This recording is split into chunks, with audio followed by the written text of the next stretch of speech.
తలవంచని జన ధైర్యం నీవే అన్నో రామన్నో, త్యాగానికి ప్రతి రూపం మీరే రామిరెడ్డన్నో. అనగానపల్లి పొద్దు పొడుపువే అన్నో రామన్నో, హద్దే ఎరుగని ప్రేమల నిలయం రామిరెడ్డన్నో. సర్వం జనహితమే నువ్వయ్యి సాగుతున్నవన్నో, జగనన్నో ఆశయ పంటై కదులుతున్నవన్నో.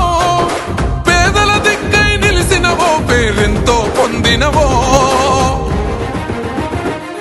రామన్నా నీ వెంట కదిలింది జనమంతా, నీతోనే జన్మంతా మో రామిరెడ్డన్నో.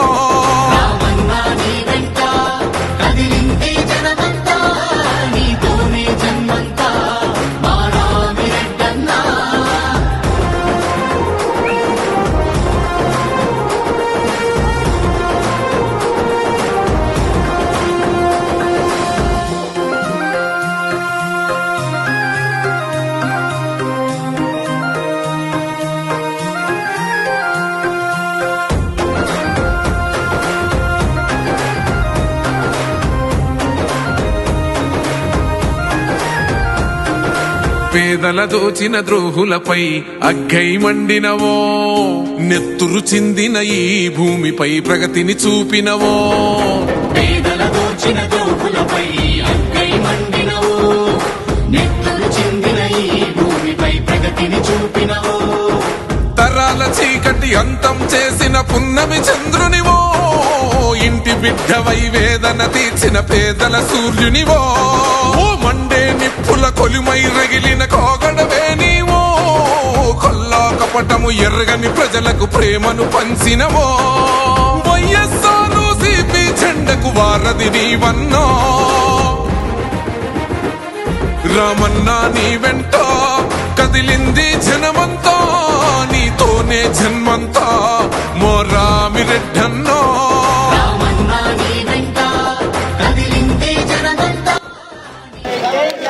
అక్కంపల్లి ఎన్నికల ప్రచార నిమిత్తం ఈ గ్రామానికి రావడం జరిగింది.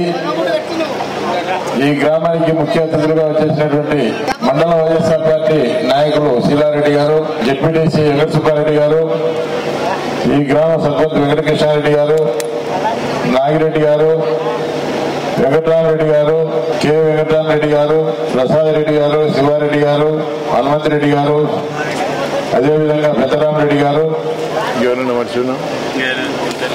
ఈ గ్రామ అమ్మలకు, అక్కలకు, అన్నలకు అందరికి కూడా పేరు పేరున హృదయపూర్వక నమస్కారాలు తెలియజేస్తూ, ఈ సచివాలయ పరిధిలో డైరెక్ట్ గా నేరుగా మీ యొక్క బ్యాంకు ఖాతాలో 12,78,00,000 మన ప్రియతమ ముఖ్యమంత్రి వైఎస్ జగన్మోహన్ రెడ్డి గారు ఈ 5 సంవత్సరాల కాలంలో 12,78,00,000 నేరుగా మీ యొక్క అకౌంట్ లో వేయడం జరిగింది. మరి ఈ ప్రాంతంలో గతంలో రాష్ట్రపతులు ఉన్నారు, ప్రధానమంత్రులు ఉన్నారు, ముఖ్యమంత్రులు ఉన్నారు. ఎవరు కూడా ఒక 2 గ్రామాలకు ఇంత డబ్బు ఇచ్చిన ఘనత బహుశా స్వాతంత్రం వచ్చిన తర్వాత ఎప్పుడూ చూడలేదు, చూడబోం కూడా. అదేవిధంగా 1,12,00,000 ఈ యొక్క గ్రామం యొక్క అభివృద్ధి కోసం, డెవలప్మెంట్ కోసం ఖర్చు పెట్టడం జరిగింది. 55,80,000తో ఒక పైప్ లైన్ కూడా శాంక్షన్ చేయడం జరిగింది. పైప్ లైన్ వర్క్ కూడా జరుగుతూ ఉంది. అదేవిధంగా బీసీ కాలనీలో ఒక 20 లక్షల సీసీ రోడ్డు శాంక్షన్ చేసినాం. ఆ యొక్క రస్తా సమస్య వల్ల అది ఆగిపోయింది. అదేవిధంగా ఈ యొక్క గ్రామంలో 10 లక్షలతో సీసీ రోడ్డు పూర్తి అయిపోయింది. అదేవిధంగా ఈ గ్రామానికి సంబంధించిన నాడు నేడు కింద ఈ యొక్క ఎంపీపీ స్కూల్ కు 25,48,000 కూడా శాంక్షన్ చేయడం జరిగింది. మరి ఇంత అభివృద్ధి జరిగి ఈ కార్యక్రమాలన్నీ, ఇన్ని సంక్షేమ కార్యక్రమాలు అమలు చేస్తామంటే తెలుగుదేశం పార్టీ నాయకులకు మాత్రం కనపడడం లేదు. వాళ్ళు ఎప్పుడు కూడా కుళ్ళు కుతంత్రాలతో మరి జీవనం చేస్తా ఉన్నారు. ఎందుకంటే ఒక ఈర్ష్యాభావంతో ఉన్నారు. ఎక్కడ కూడా ఏది మంచి జరగకూడదు, ఈ గవర్నమెంట్ కి ఏది కూడా మంచి పేరు తీసుకురాకూడదు. మరి ఏది ఏమైనప్పటికీ కూడా ఎవరు మంచి చేస్తారో, ఎవరు ధర్మాన్ని పాటిస్తారో ఆ ధర్మాన్ని మరి పాటించిన వ్యక్తులు ఖచ్చితంగా ప్రజలు గుర్తు పెట్టుకుంటారు.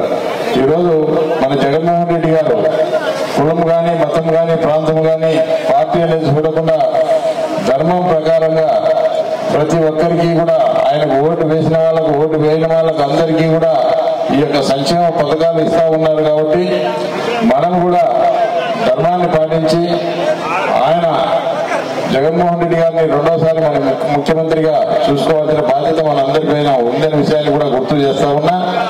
అదేవిధంగా ఈ గ్రామం అభివృద్ధి విషయంలో గతంలో దాదాపు 23 కోట్లతో ఇక్కడ మనం లిఫ్ట్ ఇరిగేషన్ ఏర్పాటు చేసి ఆ ఎత్తిపోతల పథకం ద్వారా ఈ గ్రామంలో ప్రతి రైతు కూడా పంటలు పండించుకుంటా ఉన్నారు. నేను ఒకటే చెప్పడం జరిగింది, గతంలో ఏదో గ్రామంలో చిన్న గొడవ ఈ యొక్క ఎత్తిపోతల పథకం కమిటీ విషయంలో నా దగ్గరికి వచ్చినప్పుడు కూడా చెప్పడం జరిగింది. దీంట్లో అన్ని పార్టీల వాళ్ళు అన్ని కులాల వాళ్ళు రైతులందరూ కూడా మీరు కమిటీలో ఉండండి, ఎందుకంటే ఈ కమిటీ అనేది 4 కాలాల పాటు ఉంటేనే ఈ యొక్క డెవలప్ అవుతుంది. ఎందుకంటే ఈ కమిటీ మరి మనం సరిగా చూసుకోకపోతే ఈ యొక్క ఎత్తిపోతల పథకం దాదాపు 23 కోట్లతో నేను శాంక్షన్ చేసిన పథకం వృధా అవుతుంది. కాబట్టి మీరందరూ కూడా పార్టీలు ఏదైనా కూడా ఈ యొక్క కమిటీ విషయంలో ఎత్తిపోతల కమిటీ విషయంలో అందరూ ఒకటిగా ఉండి రైతులందరూ ఒకటిగా ఉండి ఆ కమిటీని ఫామ్ చేసుకుని మరి ఆ యొక్క ఎత్తిపోతల పథకాన్ని కాపాడుకోవాలని చెప్పి కూడా చెప్పడం జరిగింది. ఏదేమైనప్పటికీ కూడా మరి ఈరోజు ఈ రాష్ట్రంలో మీరు చూస్తూ ఉన్నారు, ఇన్ని పథకాలు మరి 2 సంవత్సరాలు కరోనా పోయింది, ఉన్న 3 సంవత్సరాల్లో కూడా ఈ యొక్క పథకాలన్నీ కూడా అమలు చేస్తూ మరి అదేవిధంగా అభివృద్ధి కూడా ఎక్కడ కూడా వెనకడుగు వేయకుండా మరి ఇన్ని పథకాలు అమలు చేస్తూ ఉంటే మరి పక్క రాష్ట్రాలు మరి అదేవిధంగా తమిళనాడు కానీ కర్ణాటక కానీ తెలంగాణ రాష్ట్రాల్లో ఉండే ప్రజలు మాకు కూడా జగన్మోహన్ రెడ్డి లాంటి ముఖ్యమంత్రి ఎందుకు లేరు, మరి ఆయన ముఖ్యమంత్రిగా ఇన్ని పథకాలు చేస్తా ఉంటే మా రాష్ట్రాల్లో ఎవరు కూడా ఈ పథకాలు ఎవరు ఇవ్వటం లేదు, మరి ఆ ప్రభుత్వాల మీద అక్కడి ప్రజలు కూడా తిరగబడి మాకు జగన్మోహన్ రెడ్డి లాంటి ముఖ్యమంత్రి మళ్ళీ మాకు కావాలని చెప్పి అక్కడ ప్రజలు ఆ యొక్క ప్రభుత్వాన్ని నిలదీస్తూ ఉంటే అక్కడ ఉండే ముఖ్యమంత్రులు కానీ మంత్రులు కానీ ఈ రాష్ట్రానికి పంపించి ఇక్కడ వాలంటీర్ల వ్యవస్థ అంటే ఏమి, సచివాలయ వ్యవస్థ అంటే ఏమి, మరి ఈ వ్యవస్థ ద్వారా ఏ విధంగా చాలా చిల్లర రాజకీయాలు చేస్తూ ఉన్నారు. ఏదో గ్రామాల్లో చిన్న చిన్న నాయకులు ఏదన్నా రస్తాకారణం లేకపోతే పొలం దగ్గరనో కోర్టుకు వేసి అడ్డుకుంటారు. కానీ ఇటువంటి బీసీ జనార్దన్ రెడ్డి ఒక మాజీ ఎమ్మెల్యేగా బాధ్యత గల ఉన్న వ్యక్తి కూడా చిల్లర రాజకీయాలు చేస్తూ ఈరోజు చిల్లరగా మాట్లాడుతూ ఉన్నాడు. కాబట్టి ఈరోజు మీరు ఆలోచన చేయండి, ఎవరికి మంచి ఎవరికి ఈరోజు మీకు ఎవరు మంచి చేశారు, ఏ ప్రభుత్వంలో మంచి జరిగింది. మీకు గతంలో తెలుగుదేశం పార్టీ 2014 నుంచి 2019 వరకు అధికారంలో ఉంది, 2019 నుంచి 2024 వరకు కూడా అధికారంలో ఉంది. మరి ఈ ప్రభుత్వం జగన్మోహన్ రెడ్డి గారి ప్రభుత్వంలో మంచి జరిగిందా, టీడీపీ అధికారంలో ఉన్నప్పుడు మంచి జరిగిందా అనేది మీ యొక్క బ్యాంక్ పాస్బుక్ చూస్తే అర్థమవుతుంది. కాబట్టి ఈరోజు మళ్ళీ మోసం చేసేదానికి టీడీపీ నాయకులు వస్తా ఉన్నారు. ఇన్ని రోజులు సూపర్ 6 అని చెప్పి వచ్చినారు, అదేవిధంగా 3 సిలిండర్లు ఇస్తామంటున్నారు, అదేవిధంగా 15 సంవత్సరాల నుంచి 59 సంవత్సరాలకే నెలకు 1500 ఇస్తామంటున్నారు. మరి ఈ డబ్బు ఎక్కడ వస్తుంది, ఏ విధంగా వస్తుంది ఆదాయం అంటే దానికి మేము సంపద సృష్టిస్తాము అని చెప్పి చంద్రబాబు నాయుడు చెప్తా ఉన్నారు. సంపద ఏ విధంగా సృష్టిస్తామంటే దానికి సమాధానం లేదు. అదేవిధంగా ఈరోజు ఈ యొక్క 3 జెండాలు చెత్తగట్టడం జరిగింది. బీజేపీ మరి అదేవిధంగా ఈ యొక్క జనసేన పార్టీ, తెలుగుదేశం ఈరోజు మేనిఫెస్టోలో, ఎందుకంటే ప్రతి పార్టీ కూడా ఒక మేనిఫెస్టో విడుదల చేస్తుంది, మేము అధికారంలోకి వస్తే ఈ సంక్షేమ కార్యక్రమాలన్నీ కూడా అమలు చేస్తామని చెప్పి. మరి ఈరోజు నిన్నటి వరకు ఉదరగొట్టిన ఈ నాయకులు నెలకు 4000 పెన్షన్ ఇస్తామని చెప్తే వాళ్ళ ఈరోజు మేనిఫెస్టోలో అది కనపడకుండా చేయడం జరిగింది. ఆ విధంగా ఈ తెలుగుదేశం నాయకులు ఇంకా ఎన్నికలే రాలేదు, ఎన్నికలు రాకముందే ఒకటోటిగా ఈ యొక్క మేనిఫెస్టో నుంచి తొలగిస్తా ఉన్నారు. ఇన్ని రోజులు సూపర్ 6 పేరుతో మరి చెప్పిన వాగ్దానాలన్నీ అవి నీటిముట్టలైనాయి. అదేవిధంగా ఆ యొక్క వాగ్దానాలు, ఆ యొక్క మేనిఫెస్టో ఏదైతే ఉందో బీజేపీ వాళ్ళు కూడా అసలు ఆ పేపర్ ముట్టుకోనికి కూడా వాళ్ళను మాకు అవసరం లేదు, మేనిఫెస్టో మేము చెప్పలేదని చెప్పి బీజేపీ వాళ్ళే చెప్తా ఉన్నారు. మరి ఇటువంటి ప్రభుత్వం మళ్ళీ మనకు వస్తే ఏ విధంగా ప్రజలు ఇబ్బంది పడతారో ఒకసారి ఆలోచన చేయండి. అదేవిధంగా మీకు అన్ని విధాలుగా మీకు అందుబాటులో ఉండే వ్యక్తి ఎప్పుడైనా మనకు దగ్గరగా కడప జిల్లాలో ముఖ్యమంత్రి కాబట్టి మనకు ఈ యొక్క ప్రాంతం మీద ఈ యొక్క గ్రామాల మీద మనకు అవగాహన ఉంది. జగన్మోహన్ రెడ్డి గారికి కూడా మరి రాజశేఖర రెడ్డి గారి కుటుంబం అంటే మొదటి నుంచి కూడా రైతులకు కానీ రైతు సమస్యలకు కానీ పేదవాళ్ళకు కానీ ఆదుకునే కుటుంబం కాబట్టి మనం అందరం కూడా ఆయన రెండోసారి ముఖ్యమంత్రిగా చేసుకొని మన రైతులకు తోడుగా ఉండే పార్టీ. ఈరోజు మనం ఎక్కడైనా రైతులకు సంబంధించి ఇన్సూరెన్స్ కూడా మన ప్రభుత్వమే జగన్మోహన్ రెడ్డి గారు చెల్లిస్తా ఉన్నారు కాబట్టి ఈ యొక్క గ్రామంలో ఇన్పుట్ సబ్సిడీ కూడా దాదాపు